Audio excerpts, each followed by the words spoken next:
Autism is defined by a certain set of behaviors and is a spectrum disorder that affects individuals differently in varying degrees. We spoke with Dr. Barry Grossman and Dr. Ruth Aspy, authors who both specialize in assessment and intervention for individuals with autism spectrum disorder.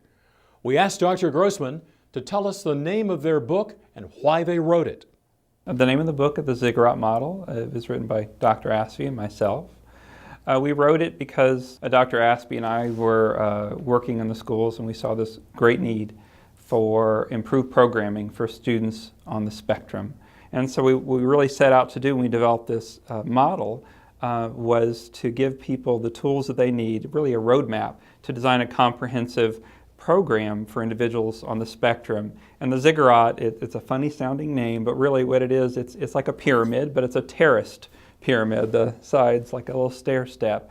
And each terrace, each level represents an area of intervention that must be included in order to be comprehensive. And so that the Ziggurat itself is a very strong visual reference of what a program needs to incorporate in order to be comprehensive. You've got to address the underlying autism, and you need to do so comprehensively.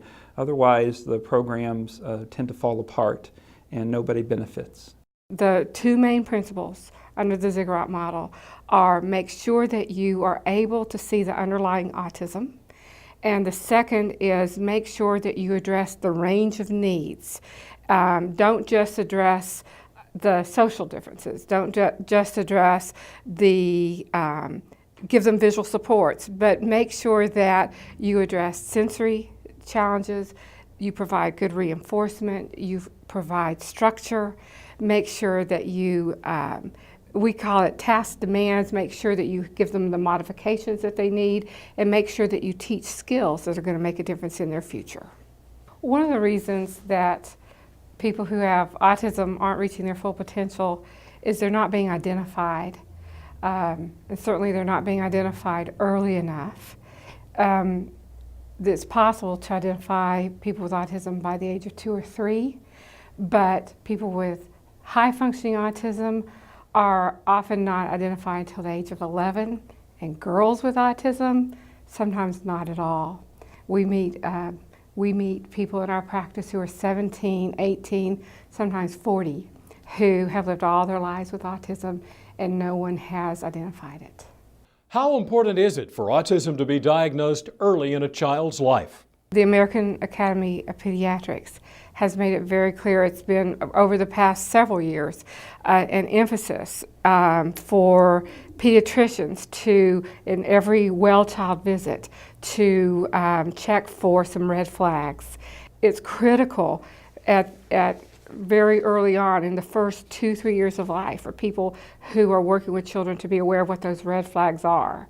There's tons of research that shows us that the earlier intervention that's put in place, then the better the prognosis, the better the long-term outcome. Every student who has autism, without exception, needs at least 1 hour a day, 1 class period a day, focused on problem solving, social functioning, communication. What works best for students who have autism spectrum disorders is a program that's individually designed, that really understands what does autism look like in this student, how is it expressed for this student, and the first thought shouldn't be, so let's put them in some other class and meet their needs in some separate program. And the student belongs to everybody. The student doesn't just belong to special education.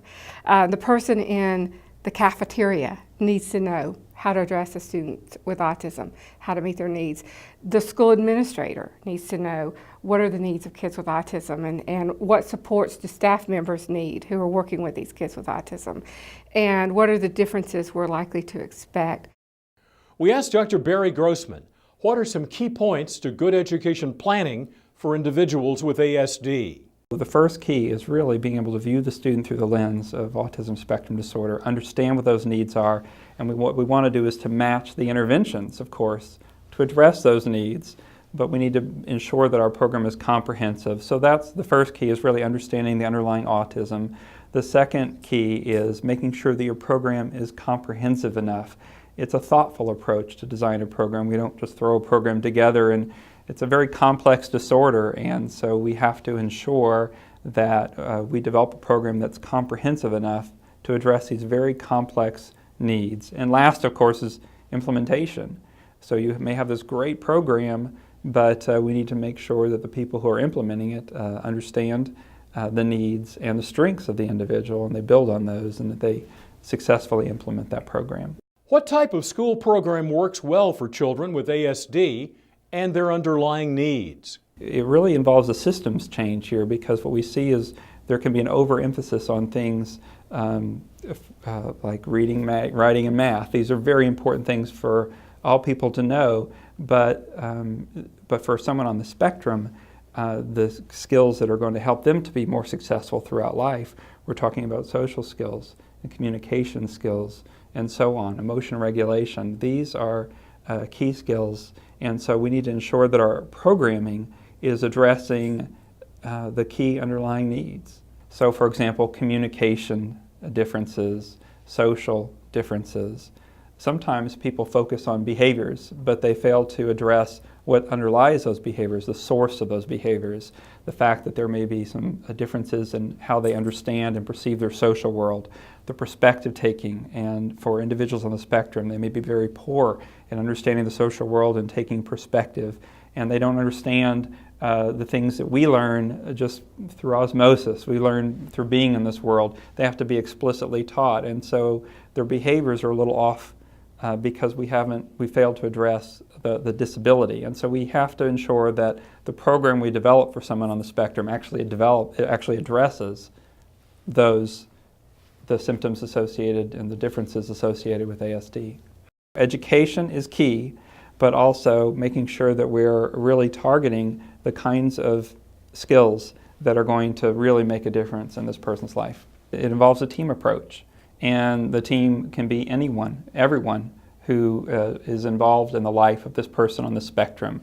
Because what we want to do is help them to develop the skills these are life skills. Skills they're going to need so they can be successful in the workplace, so they can live independently, they can develop and maintain relationships with others, have a peer group, maintain a home, these kinds of skills. So everyone's involved.